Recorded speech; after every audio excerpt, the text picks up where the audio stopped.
观众朋友们，大家好，欢迎收看杰森视角。2024年2月24日，这一天标志着乌克兰战争正式进入第3个年头。这场二战以来欧洲最大的战争，成为终止全球化进程的起点，也重新塑造了目前世界新的地缘政治格局。在乌克兰战争2周年纪念日，各地政要，包括意大利总理、比利时首相、加拿大总理、欧盟委员会主席和乌克兰总统泽连斯基汇聚在霍斯托梅尔机场，一起回顾2年前在基辅保卫战中发生在这个机场的关键战斗。随后，他们手持鲜花，并肩走在基辅街头。这个照片传递着一个强烈的信息：西方对乌克兰的支持将毫不动摇。在同一天，美国总统拜登也针对乌克兰战争发表了一个特别声明，重申美国对乌克兰的坚定支持和对俄罗斯、对普京的强烈谴责。过去2年多的乌克兰战争跌宕起伏，战争第1年充满了令人振奋的奇迹和希望。俄罗斯发倾国大军对乌克兰发动全面入侵，却被弱小的乌克兰打得束手无策。巅峰时刻是在2022年9月前后，乌克兰在东部哈尔科夫州的闪电大反攻，从俄军手中夺回大量备战领土，让世界振奋。但是战争的第2年却出乎意料地成为梦想难以成真的1年。世界翘首以盼的乌克兰春季大反攻被拖延到了2023年的夏天，而且从大反攻一开始，战争就无法逆转地进入了焦灼状态。现在战争进入第3个年头，不幸的是，乌克兰似乎再次陷入了为生存而战的危机中。乌克兰东部城市阿夫迪夫卡在经过了4个多月的绞肉机般的激战后，最终被俄军以付出上万生命为代价占领了。这个战斗标志着乌克兰战争的天平似乎再次向俄罗斯倾斜，俄罗斯再次成为进攻一方，而乌克兰再次成为防守一方。对于目前乌克兰在战场上的失利原因，国际舆论几乎一边倒地指向美国，特别是指向美国的共和党，包括有民主党党籍的美国总统拜登，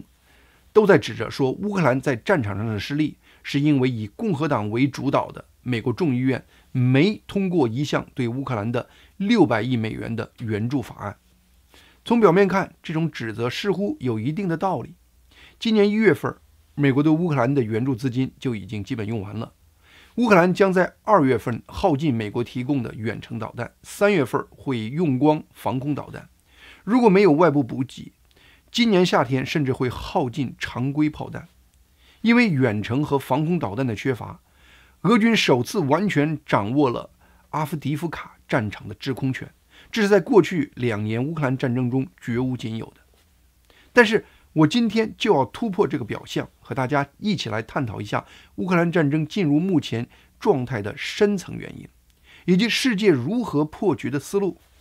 也许目前这个状态和世界格局安排，对世界、对乌克兰，甚至是对我们大家都关心的台海，都不一定是个坏事情。长期看我节目的朋友知道，在做时事分析时，我会尽最大可能的从事实出发，进行理性分析，并时刻提醒自己，希望我的判断不被我的个人情绪干扰。因此，我有些节目难免让一些观众朋友不舒服。例如，在战争刚开始1周多，我在2022年3月5日的节目中预测乌克兰战争将会是惨烈和持久的。在战争刚开始1个月后，在4月2日的节目中，我预测西方对俄国空前严厉的经济制裁对俄罗斯基本没什么用。在2023年6月10日的节目中，在乌克兰大反攻刚开始时，我提出乌克兰战争将从此进入僵局。现在回看，乌克兰战争的残酷和持久性，以及乌克兰战争从2023年夏天进入焦灼状态，这已经是不争的事实了。至于西方世界对俄罗斯经济和金融制裁的效果，在战争初期，制裁的确对俄罗斯经济造成了重大的冲击，但是随后以资源输出为主的俄罗斯经济就迅速找到了规避西方制裁的途径。到2023年底，俄罗斯预算赤字就降到了只有1.9%，经济增长率更是达到了3.6%，成为全球主要经济体中收支平衡程度和经济增长速度最快的国家之一。当然，当时在做那些节目时，我看到有不少观众对我的分析非常反感，我能理解大家当时不高兴的原因。俄罗斯打破现代国际秩序，以一己私利给乌克兰人民带来无尽的苦难，对此我也是非常厌恶。我和大家一样，也希望世界能像好莱坞电影一样，最终的结局总是被欺凌的弱者胜出。但是反复研读数千年人类历史，让我清楚认识到一点：历史自有它的运行轨迹，历史很少会照顾人的情绪。总之吧，对于我今天的分析，无论从感情上您能否接受，我都希望我们能本着一个开放的视角，在节目的留言区开诚布公地进行交流和讨论。首先，我们从美国共和党的角度来谈谈。确实，川普以及很多共和党政客和选民越来越不愿意向乌克兰提供资金和军事援助，这背后有多个原因。第一个原因是川普的美国优先的原则思路在起作用。很多美国人认为，美国政府自己都是在台高筑，而且南边边境非法移民大量涌入，冲击美国的各地福利系统和社会秩序，这一系列自身的社会问题都没有解决，美国为什么要花数百亿、数千亿往乌克兰送钱呢？俄罗斯再扩张也不会侵略到美国。乌克兰战争其实是欧洲的问题，而不是美国的问题。过去几十年，很多北约国家，包括德国这样的多年保持财政盈余的国家，都习惯了躺在美国身上，让美国保护。他们连承诺的国民生产总值2%的军事投入都不愿兑现。现在，俄罗斯露出了他贪婪侵略本性，很多北约国家，包括德国，这才纷纷开始快速增加他们的军事投入。这次在美国对乌克兰的600亿美元援助难产后，欧盟出现了少见的团结。他们在2月份批准了一项为期4年、总额达500亿欧元对乌克兰的新支持计划，努力填补了美国援助缺失造成的乌克兰的资金空白。同时，英国、法国、德国等欧洲大国还和乌克兰签署了价值超过每年100亿欧元的安全保证。意大利、丹麦等欧洲国家也在和乌克兰商讨更多的援助协议。因此，从某种意义上讲，美国共和党推迟援助乌克兰的做法，反而让欧洲和北约的很多国家不得不放弃了幻想和依赖心，把他们的责任心和危机感给激发出来了。很多美国人不愿意持续支持乌克兰的第二个原因是，他们中很多人认为乌克兰几乎不可能在战场上彻底打败俄国。目前，乌克兰和俄军之间蔓延上千公里的战线，很可能就是未来双方永远的边界。在这种情况下，美国还持续给乌克兰提供军事援助，给乌克兰人一个虚假的希望，让乌克兰的年轻人在未来数年中无休止地投入到目前这个绞肉机般的乌克兰战争中，让一代乌克兰年轻人丧命在这个没有前途的战争中，这对乌克兰和欧洲的未来都是灾难性的。美国富翁马斯克就是持这种观点的一个代表人物，但是这个观点也是引发网上争议最大的。对很多人来说，这种观点是没有骨气的懦夫言论。凭什么世界就要纵容俄罗斯这个侵略成性的恶棍呢？俄罗斯有什么资格决定乌克兰的命运呢？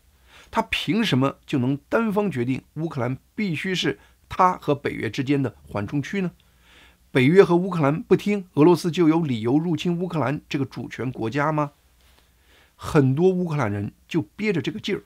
他们觉得凭什么俄罗斯有权利侵占我们的国土？现在我们已经死了这么多人，还落个1/4国土被俄罗斯霸占的境地，这让很多乌克兰人咽不下这口气。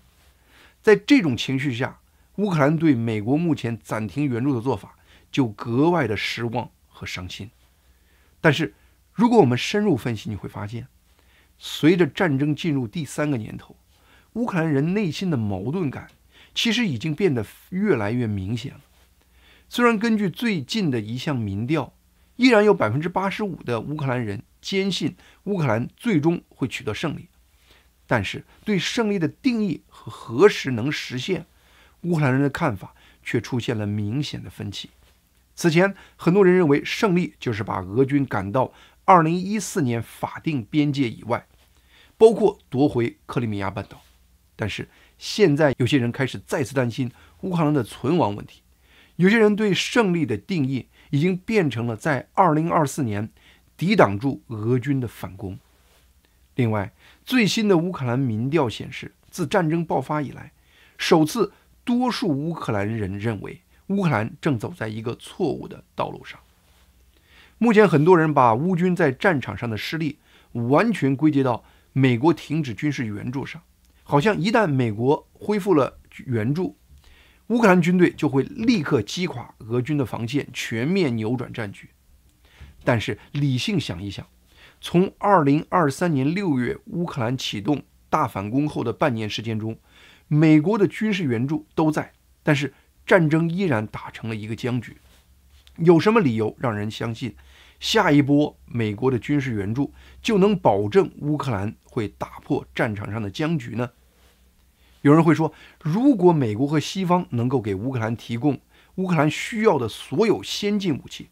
乌克兰打败俄罗斯完全是可能的。这个说法其实引出了一个很关键的概念，那就是目前乌克兰战场的僵局的一个重要原因是，美国和西方政府从一开始对乌克兰战争就缺乏一个清晰和理性的全局策略。在2022年9月那个关键时刻，乌克兰真的有一举击垮俄军的机会。当时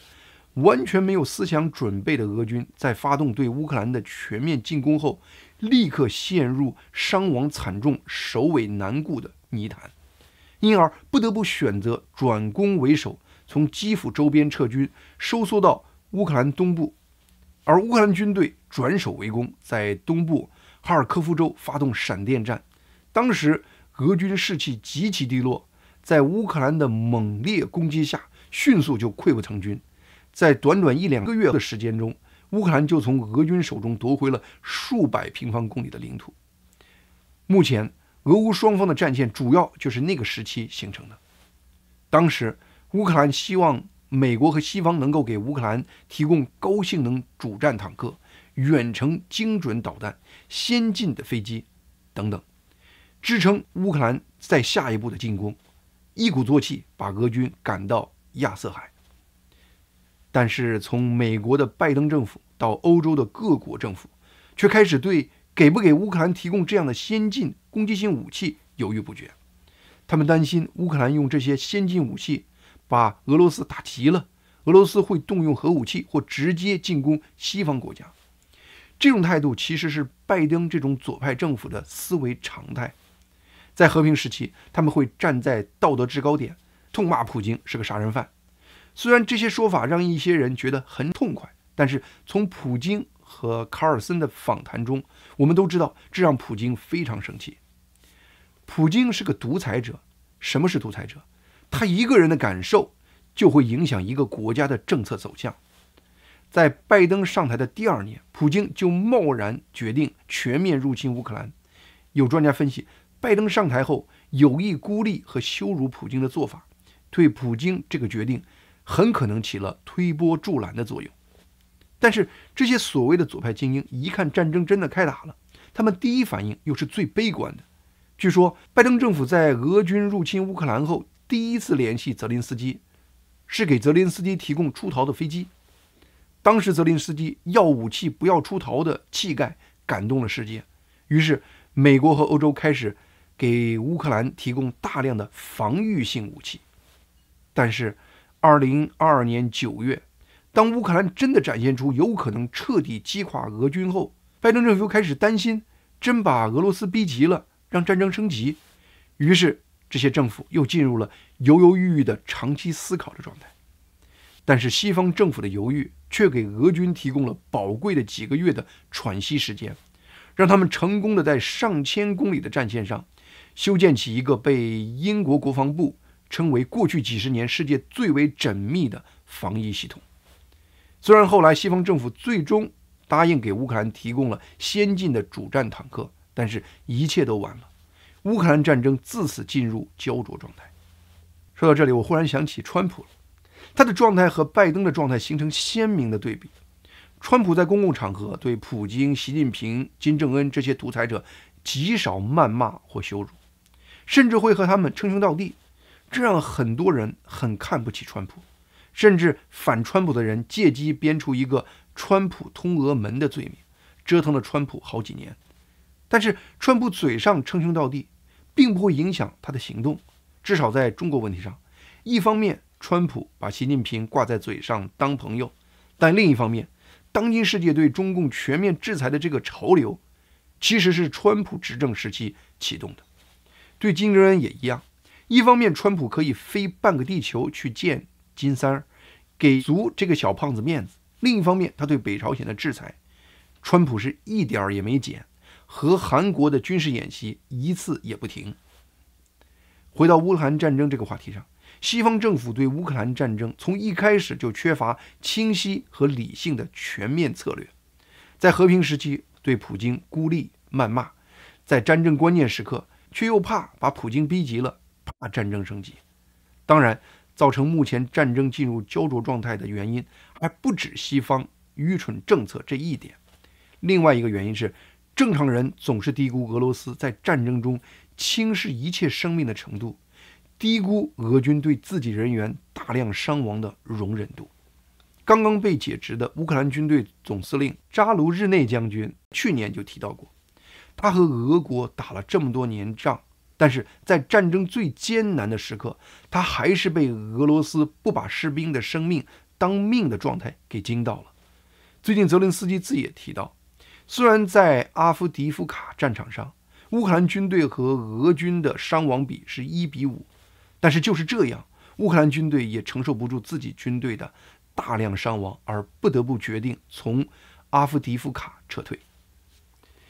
一个支持乌克兰的推特账号翻译了一篇叫韦斯特卡的俄国记者写的战地报道。韦斯特卡过去几个月采访了多个在第聂伯河东岸的克林斯基桥头堡作战的俄国士兵，写了这篇报道。俄国士兵把他们在那里的生活称为地狱般的血腥屠场。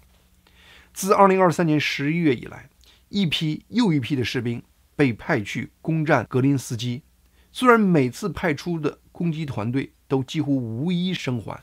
每天都看到上百人丧生，但是这样的攻击命令还是每天在重复。在前线的每个俄军士兵都知道自己面对的未来是必死无疑，因此人人都处于一种精神半错乱的状态。很多士兵和士兵之间也是不把自己的战友当人，互相残杀，互相折磨。在乌克兰战争的初期，当时俄军的军官甚至是将军也都是深入前线，结果乌克兰军方成功地实施了一系列的斩首行动。在乌克兰战争开始3周，有1/4的入侵乌克兰的俄军将军被击毙，而被击毙的中下层俄军军官就更是数不胜数。这些战斗经验丰富的俄军军官的损失对俄军战斗力打击非常大。俄军吃一堑长一智，在后来的战争中，俄军非常小心地保护军官。韦斯特卡的报道中就提到了这样一个情况：俄军前线的指挥官一般都藏在离前线数公里外的安全掩体中，这样出现了一个问题，在前线的战壕中就只有士兵没有军官了。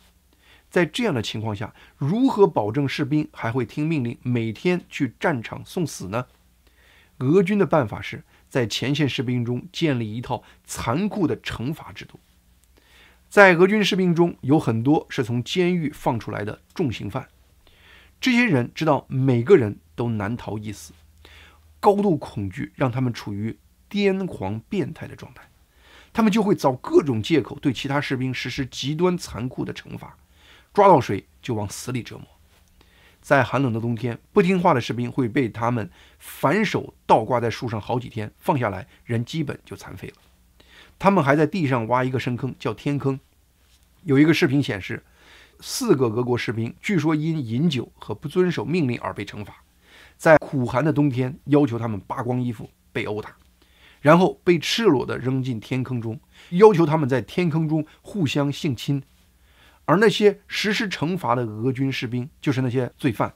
就坐在天坑边上，边看边笑，边往他们身上撒尿，这成为他们一种变态的娱乐。很多俄国士兵想逃跑，但是前面有乌克兰的炮火攻击，后面有一层层的俄军督战队，他们唯一可能逃跑的机会就是在后方医院疗伤或看病的时候。但是后来因为数以百计的俄国士兵借这个机会逃跑，俄军后来干脆就不撤离前线的伤员了。士兵受伤后就地包扎一下，过几天就再派上战场去送命。因为没有人来收尸，俄国士兵不得不在腐烂的战友尸体旁长期生活。没有供给的俄国士兵还不得不从腐烂的尸体口袋中找饼干吃。俄军就是靠把俄国士兵逼迫到生不如死的境地，来保证他们能够麻木地去执行那些必死的命令。2月20日，俄国国防部长绍伊古宣称俄军已经重新夺回了克林斯基桥头堡，但是在那里作战的俄国海军陆战队成员否认这点。据韦斯特卡报道，就在绍伊古宣布已经攻下克林斯基桥头堡的第二天，还有200名俄军士兵在那里阵亡。在那里的俄国士兵说，我以前看过战争电影，当时觉得很恐怖，但亲眼目睹这里一切后，电影里所有最恐怖的场景都变得像儿戏。我从未想到在21世纪人们还能承受如此对待，我从未意识到人类能够做出这样的事情。在我们的战争中，真实的情况比地狱还要糟糕。这其实是俄军这部战争机器在残酷的战争中的常规运作方式。1939年11月，前苏联入侵芬兰，和芬兰进行了一场历时3个多月的战争，史称冬季战争。在那场战争中，抵抗苏联入侵的芬兰人全国动员，军队人数还不到苏联的一半，坦克数量还不到苏联的1/10。但是勇敢顽强的芬兰人在战争中初期打了多个胜仗，在短短3个多月中就造成了35万苏军伤亡，平均每天伤亡3000多人。虽然芬兰的伤亡人数只有苏联的1/5，但最后芬兰还是承受不住和苏联的这种残酷消耗战，被迫和苏联签署了莫斯科和平条约，把大量芬兰领土割让给了俄国。其实苏联在第二次大战和德国的对决也是用俄军士兵的生命堆积出来的胜利。在过去90年中，俄罗斯或前苏联虽然在多次战斗中惨败，但是俄国却没有在任何一个主要的战争中失败。一个重要原因就是别的国家对伤亡的承受力无法和俄罗斯相比。高达94%的乌克兰人信赖乌军前总司令扎尼日内将军，是因为乌克兰人知道他是一个爱惜乌克兰士兵生命的仁义将军。但是正因为扎卢日内的仁义之心，当他意识到俄军的状态时，他对乌克兰战争的前景从此失去信心。这使得泽连斯基不得不在战争关键时刻把这个最受尊敬的将军撤换下来。最后，造成目前乌克兰战争进入僵持状态的第3个无解的原因是新武器，特别是无人机在战争中的广泛应用。通过乌克兰战争，无人机正式走入人类战争，人类战争从此彻底改变。弱国从此不会太弱，强国也很难有压倒性的强。历史上，美国动一个指头就能灭一个国家的时代已经一去不复返了。就拿目前让美国头痛不已的也门胡塞组织来说，原本一个不入流的民兵组织，现在却敢和美国叫板。而美国这个国际警察想保护世界最重要的海运通道，面对胡塞组织却显得束手无策。为什么？就因为胡塞对廉价导弹和无人机的灵活使用，不断让美国惊叹。胡塞利用天上、水面和水下的各种廉价无人机或无人船，反复对美国军舰实施攻击。每次美国都不得不动用价值数百万甚至上千万的导弹来击落胡塞价值只有几千或几万的廉价无人机。美国经济实力再强大，也经不起这样的消耗。在乌克兰战争中，俄罗斯和乌克兰都大量使用廉价的无人机。在战争初期，俄国利用伊朗的廉价无人机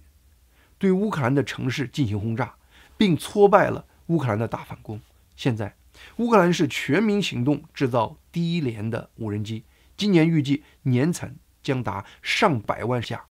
在乌克兰外援弹药吃紧的情况下，这些无人机成为大量摧毁俄军武器，让俄军目前反攻举步维艰的重要原因。因此，俄军在拿下阿夫迪夫卡后，并没有什么新的斩获，双方再次进入一个新的战争僵局。正因为这3个原因，那些认为只要美国给乌克兰提供军事援助，乌克兰就能打破目前僵局，会一举击垮美国的说法，其实是站不住脚的。当然，有台湾或其他华语圈的人也会担心，说中共看到美国先支持乌克兰，然后就忽然内部矛盾而停止支持了，以后在台湾有难时，美国会不会也这样？这会不会让中共从此变得有恃无恐？应该不会。一个主要原因是乌克兰和台湾这2个地方对美国的国家利益的重要性有着天地之别。这个认识在美国2党是有共识的，甚至有共和党人就明确表示，他们反对继续援助乌克兰的一个原因就是对中共的担心，